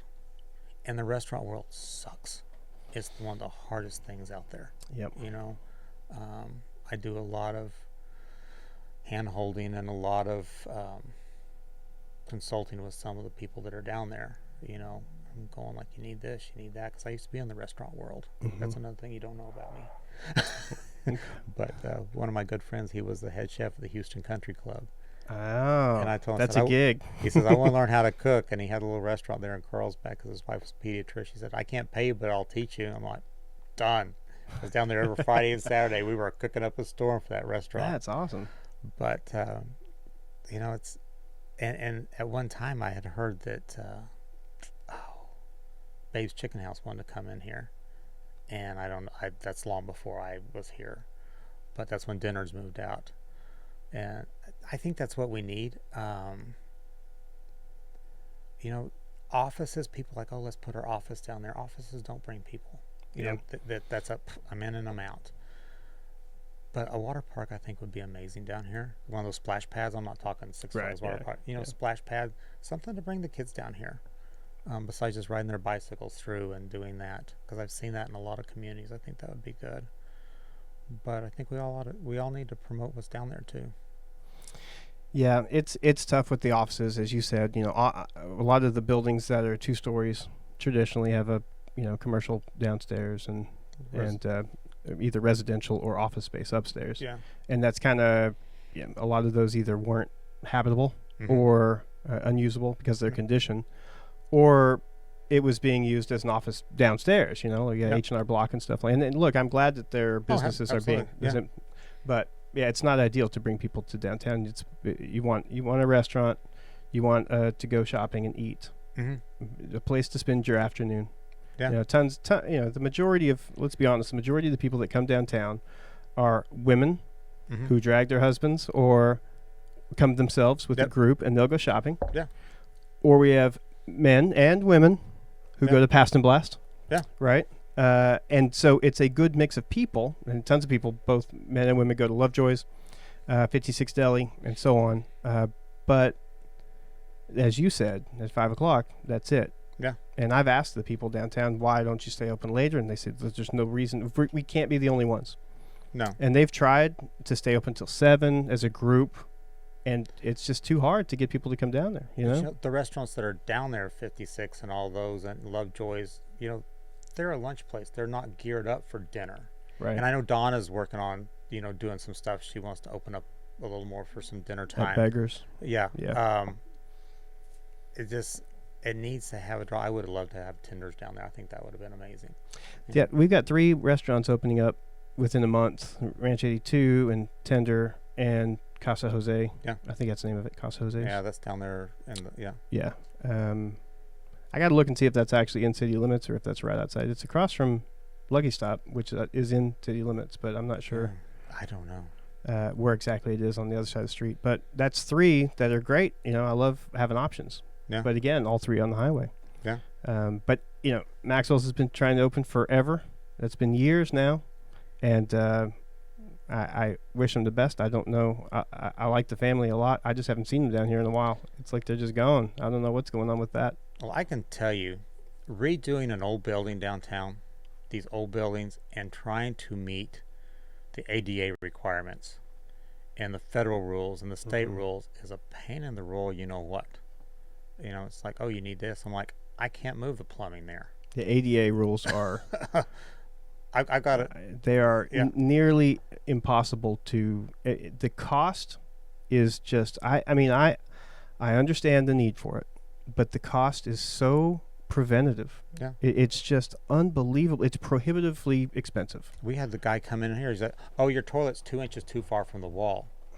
I'm like, "Excuse me, 2 inches." So I just took some sheetrock and we just put the wall out another 2 inches. And said, how about that? Yeah. Yeah. But it's a struggle down here. And, I know is. Tinder's had a lot of issues with the old Dairy Queen down there too, but because, it's an old town. What I like about Tender and Ranch 82 and to an extent Casa Jose is that while they are, Ranch 82 is transforming into a new focus. And Tender and Casa Jose have other locations. I mean, they're connected to El Patron, but they are still relatively small. Yeah, and it still feels like a community place. They're focused on the community in each of the locations that they are. It's not some massive Applebee's or something. But we all know the people when we go in there. I went into Tender's the other day, and one of the girls, Dottie Valentine, was in there working. And she came in, oh, Paul, it. I took that girl under my wing years ago because she loves theater. Oh. And she was in the theater group down here, and I was like, Dottie, he said, we're going downtown. We're going to go see this play downtown in Dallas. And she's like, can I go? I'm like, absolutely. I get her ticket. The first one she ever went to was Wicked. Oh, wow. That's a good one to start with. And she just said that her eyes were about, the size of saucers, and she had more dang fun. We just, the people that are here are still community. Yeah, I agree. I think that as long as Like the Pizza Hut that was here. We talked about that last week. The Pizza Hut that was here felt like a community restaurant, even though it's a large chain. It was the fact that they had The pictures. the pictures on the walls, and it was, all of the seating was set to where you could have a large group. You could sit around with your, it's very inviting and good atmosphere and stuff. But we're just not seeing that with some of the people go to Whataburger because it's the only thing that's open, but nobody really wants to sit in Whataburger and hang out with their friends. No. And it's a good place, but it's a chain. Yeah. I'm glad we have it. I'm glad we have it, but we need something just a little bit more, and I don't know what the answer is. I wish I did. I don't think anybody has that magic wand that would say, boom, there it is, and let's make it work. Because like I said, the restaurant business is one of the hardest businesses you'll ever be in. So you have a love for downtown. Yep. You have a history with being a leader for downtowns. Yep. And you have a business downtown. You have an investment already. And you have history in the restaurant business. So what's your next venture, sir? Oh, not the restaurant world. You got everything's in place. Not the restaurant world. What would you, if you ventured out to another endeavor here in town, what would you want to do? What would interest you? Another endeavor in town? Anything with the less employees, the better. I'm not real sure. I've gotten older, not that I'm ancient or anything or that old, but, I kind of like the simple life. I don't want to be working 24/7. Yeah. But at one time, I would love to put a Mexican restaurant in, a good New Mexico Mexican restaurant. Yeah. With a good red green chili. But is that the major difference between Tex-Mex and New Mexican it's Mexican? the chili, yeah. Do you say New Mexican Mexican food or New Mexican food? New Mexican Mexican food. Yeah. All right. Because you can go to New Mexico and you can eat the food, and it's Mexican there, but when you get over here, it's called Tex-Mex. So and it's all about I don't say the lettuce and everything, but they don't even know what chili is. Chili to places over here is, beans and Wolf brand chili. Brand, that's or it. just the meat type chili. I'm like, no, we're talking green chili. Yeah. My refrigerator's full of green and red chili. Freezer's full. We were in North Carolina along the coast, like Cape Hatteras area, and starving, and we were on a road trip, and it was late, and there was only one place that was open. It was a Mexican restaurant. We were like, Mexican restaurant in North Carolina. Yeah. We went and ordered fajitas, and I'll never forget when they brought them. They brought them face open, which I thought was bizarre. Already stuffed, not like they didn't give you tortillas and then all the stuff, and they didn't make them. Mm-hmm. They were just open.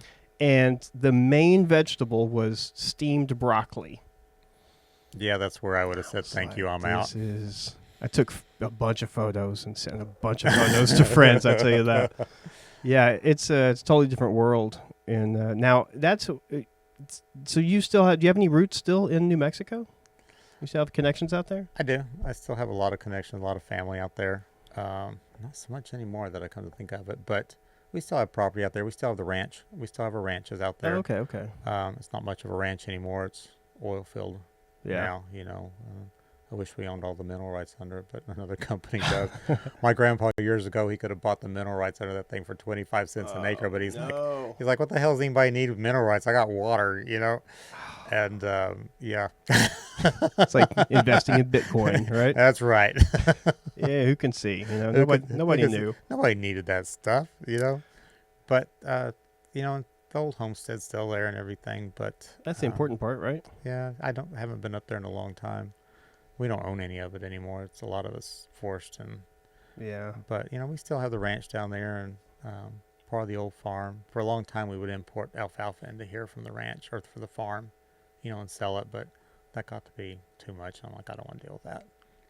So we sold that. Don't have the farm anymore. How is your business doing downtown? It's amazing.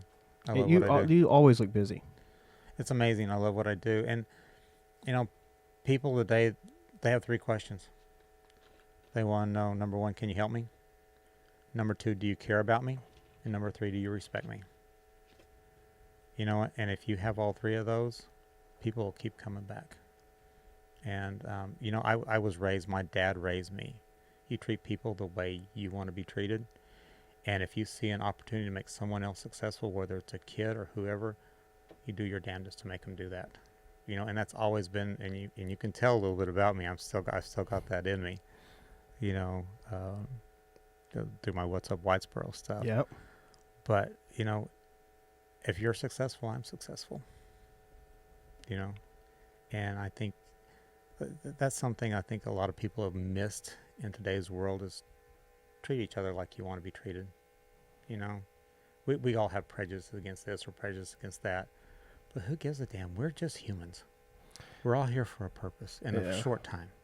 You know? That's the big thing, is it's a short time. It's a short time. Yeah. You know, I told my grandma, she died at 102.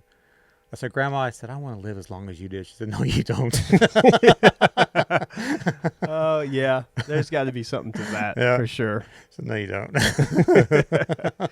You gotta live every day. Yeah. And make the most of it, because you never know. And you can also be here too long.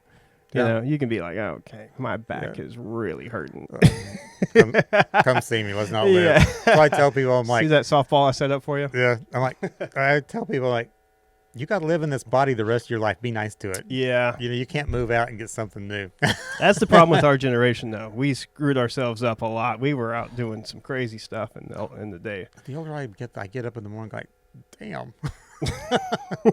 There's days I've finished over here and everybody's like, oh, how are you? I'm like, I'm going home and I'm getting an Epsom salt bath and I'm going to pour myself an old fashioned, sit in the bathtub for about an hour, and I don't want anybody to talk to me. There you go. Hey, will you come back and chat more sometime? Heck yeah. This is great. When's your next episode coming out? For What's Up Whitesboro? Yeah. I don't know. I reached out to a few places and they're like, yeah, we want to. But my video guy, Brennan, he's actually in film school. And he's not in Pennsylvania. He's somewhere else, but it's up there. So when he comes back during spring break and summer break, we will book about 4 or 5. And then he'll go out and he'll continue to do all those and, you know, get them. And then we roll them out as we go. But I've done some really neat ones. There's one, the coffee shop down here. Mm-hmm. Welcome to What's Up. See here. Let me pull this up. Here we go. Yeah, that's Rock and Brews. Yeah, let's do this here. There we go. So we've Lovejoy's was my first one. And it was Addison. Because he's a soda jerk there and all. Yeah. Makes everything. Addison's fantastic. Oh yeah, he did my windows today. Really? Yeah, he cleans windows now too. So we got Pass and Blast, 56 Deli. Yeah. Where is this? Four Oaks Hotel. I don't know. Four Oaks Hotel. It's a bed and breakfast. It's north of town here. Mike is an amazing guy and he's got a really neat bed and breakfast there. Each room's different. He's done all the work himself and it's a really neat place. I've known him a long time, and I said, let's do that, and we did that. I did Maya Tacos over here. Mm-hmm. I've done Kyle Tack. I'm just sitting there looking like, dang, I've done a bunch of those. Food of Dreams. Food of Dreams was fun. Tanner and I got out there, and we actually played baseball. Of course, I can't hit a ball if my life depended on it unless it was a golf ball. Is that on this one? Uh-huh. It's on that one. It's the beginning of it. I mean, my video guy's amazing what he does. Yeah, and he's just fantastic. A kid. He was in high school. Where is this? Oh, it's right here in the baseball park. Baseball fields over here at the high school. Oh, yeah. Yeah. It's a gloomy day there. It was cold. Yeah, it was colder than, you know. I was like, where is that? I won't say a witch as you know what, but it was cold that day. All I can think is our fields usually look better than this. Yeah. What's going on? Yeah. See? Oh, yeah. You definitely don't have the stance. No. You don't have the... But, oh, give me a break. Look at that. Oh, yeah. Brennan knows how to do that. I can rope a calf. I can tie down a calf. I can play golf. You put a ball like that in front of me and I'm done. Wow. Yeah, these are so well done. And, I mean, you are mastering this. And it's got to be enjoyable to be able to share this. I have more, and you know, people are like, they're scared. They're scared to get on camera. They're like, what are you going to do? I'm like, I'm going to lead you. I'm going to lead you through it and just wing it. Mm-hmm. We rarely do second takes. We just wing it. I've asked. There's been a couple people who would love to do it, Mm-hmm. love to come on here, but every time they're like, I don't know, I'm just not good in front of a crowd. I'm like, a crowd? A crowd. It's me. Yeah. I already know. Well, you'll talk to me. You and me and 50,000 people in about a week. Yeah. But yeah, people don't realize how easy it is. You know, I just get on there and I just start interviewing, and just like It's you're just doing a here. conversation. It's a conversation. You're just talking. Yeah. You know, and then Brennan takes it and puts it together and makes something amazing out of it.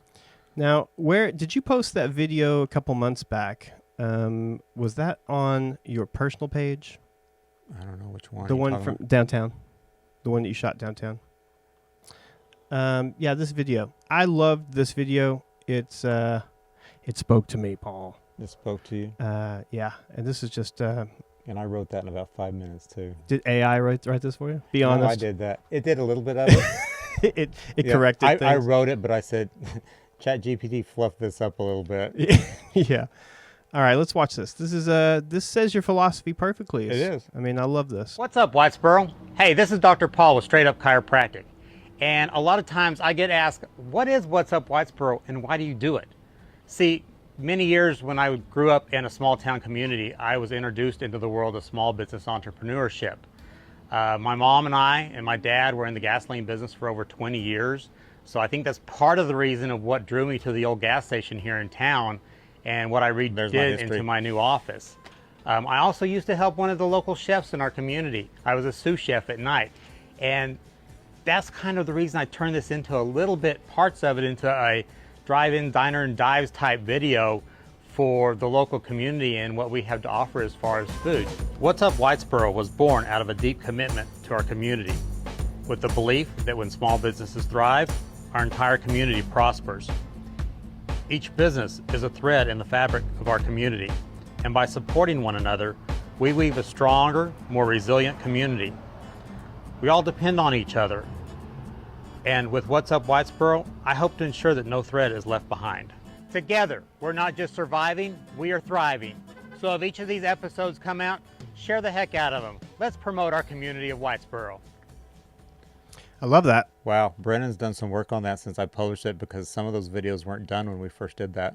Really. Yeah, I didn't realize he had done that. It's a great philosophy, and it seems simple enough. Support your fellow business in town. That was the biggest video I did. That thing got shared I don't know how many times. Well, it's because everybody understands the message. Yeah. Everybody loves that message. Yeah.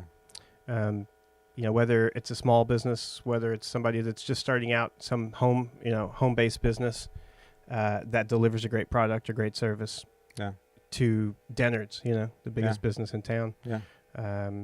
It's a philosophy that we can all share and all grow together for. I mean, and you've really taken the reins. No pun intended.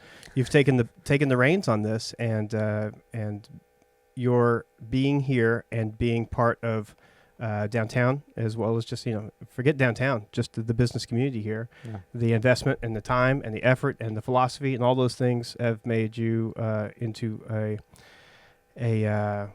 member of this community that is not only valued but has brought so much value Thank you. to That means a lot. to this town. Everybody sees it. I I'm love proud this to know thing. you, man. Yeah, yeah. I want to see what's next for you. There's got to be. I don't know. It's got to be bright things, bright ideas going on in there. I had an idea, and one of my friends came in and says, I'm doing that. I'm like, damn it, I wanted to put in a laundromat. That's what I was going to do at this building if it didn't work. I was going to put a laundromat Turn in. the laundromat. Yeah, it could work. We used to have one. Did you know that? Yeah. I mean, we used to have. I think there was a couple, but have you been down to East South Street? Uh-uh. Oh, go down there and look at. Just pull up when you get to the area that looks like a forest. Uh-huh. That's it. Yeah, look real close and you'll see the sign. Dude, we don't hang our laundry out anymore in the trees. Let me. You know what? Before we go, I gotta see if I can find this, because this was an eye-opening experience when we first got here. I was like, "What is this possible?" And sure enough, it's correct. Let me see if I can pull this up.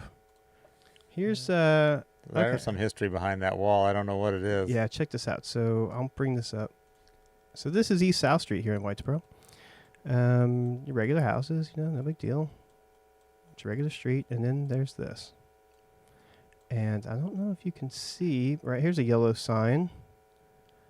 This is a building, and I wonder if I can get different times on this. You want to walk down there and see what's in that thing? Let's take a camera and just walk down there. See if I can find more dates on this. Here it is in 08. Yeah, here we go. This is still back there. You just can't see it, can you? Yeah, you can't see this, but this is a laundromat. Wow. Uh-huh. It is a laundromat. Oh, there it is. Maytag. Yep. Now is this a? Now I'm questioning this because what does that say? Coca-Cola? It says Coca-Cola sign. I don't know. Was this? Did I assume it was a laundromat because it said Maytag? Maybe it was like a repair shop or something. I think it was a laundromat. Somebody out there, let me know in the comments I'll have to ask Mike. He comes in all the time. because this is yeah, this is where we are now, and Pull the curtain back. See what's in there. I've actually been in here. I know the neighbor, and I was asked to walk through this thing to see if there was anything that could be done about this. Yeah. Yeah. So don't get caught down there late at night. As they say in Vancouver, this isn't the part of town you want to be in. Those sounds that we Don't talked look. about. Don't look as we drive by. Don't look, Ethel. Hey, Paul, thanks for being here, man. Yeah. You said 50 minutes. It's Yeah, we been, went over that. An hour and 45. There we go. I told you We it can just cut- happens, We can right? cut it. I don't mean. Yeah, we'll cut it down to 50. 50. Yeah. Hi, how are you? Let's go. All right. Thank you for being here. I want you to come back, though. We got a lot to chat about. Yeah. And thank you guys. Let's continue to support this building, this community. Let's do it. Yeah. Work together. I Yeah. got some ideas I'm going to Yeah. ask you for help on. Oh, And absolutely. he's like, oh, don't do that. Don't No. ask me for anything. No, I'm ready. I'm ready to have a carnival downtown. Carnival. Let's have a carnival downtown. We used to Yeah. with the Peanut Festival. It used to be right across the street. Yeah. Not that kind of carnival. Let's Oh. Yeah. Not that kind of carnival. Like Car- Carnival. There you go. We'll see what we can do. We'd be run out of town.